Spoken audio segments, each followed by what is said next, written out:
From Amateur Radio Newsline Report number 2079, these are the Ham Nation headlines for Wednesday, September 6, 2017. Fueled by the warm waters of the Gulf of Mexico, Hurricane Harvey became an extremely dangerous Category 4 hurricane when it slammed into the Texas coast around 10 p.m. on Friday, August 25th.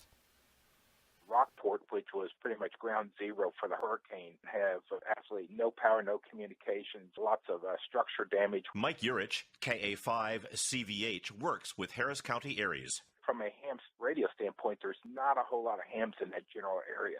I know that DPS, Texas Department of Public Service, that's our state troopers. They are down there en masse. Harris County has recognized the resources ham radio can bring.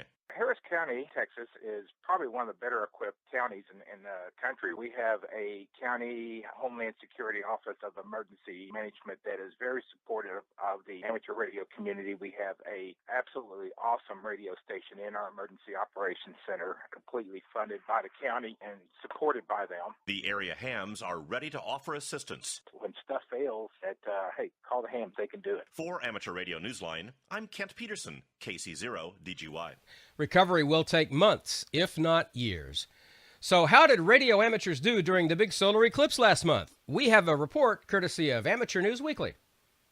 The 2017 solar eclipse QSO party is history now, although the final numbers are not yet in. According to SEQP, the special event QSO party planners, preliminary reports estimate that over 670,000 spots were detected by the reverse beacon network, and over 542,000 spots were reported by the PSK Automatic Propagation Reporter. Yeah, you too. This is a lot of fun. K8DXX, the Solar Eclipse QSO Party. All of this data is being compiled by the event coordinator, Nathaniel Frizzell, W2NAF of Ham-Sci. Frizzell is an associate research professor at the New Jersey Institute of Technology. Frizzell and others are investigating whether the sudden absence of sunlight during the eclipse had any effect on ham radio propagation. Reporting for Amateur News Weekly, this is Jack Parker, W8ISH. And the amazing stories of ham radio-related eclipse experimentation keep coming in.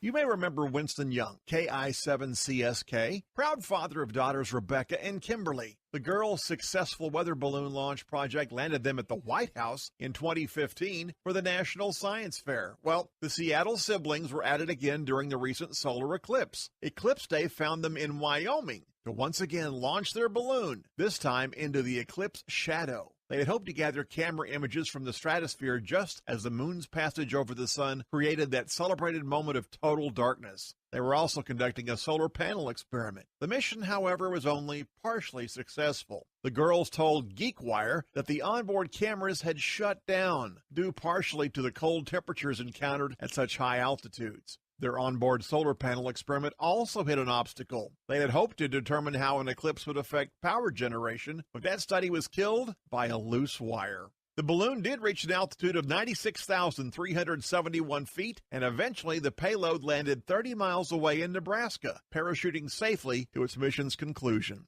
The balloon's next stop is an exhibit in Seattle's Museum of History and Industry. For Amateur Radio Newsline, I'm Mike Askins, KE5CXP. For the rest of this week's Amateur Radio News, please listen to the full Amateur Radio Newsline report online on a repeater near you or on shortwave radio station WTWW at 9930 and 5085 kilohertz. And that's all from the Amateur Radio Newsline, your independent source for amateur radio news for 4 decades and counting at www.arnewsline.org. With Kent Peterson, KC0DGY, Jack Parker, W8ISH, Mike Askins, KE5CXP, Karen Eve Murray, KD2GUT at the news desk in New York, and our news team across the globe. I'm Don Wilbanks, AE5DW. 7-3. We'll see you next time here on Ham Nation.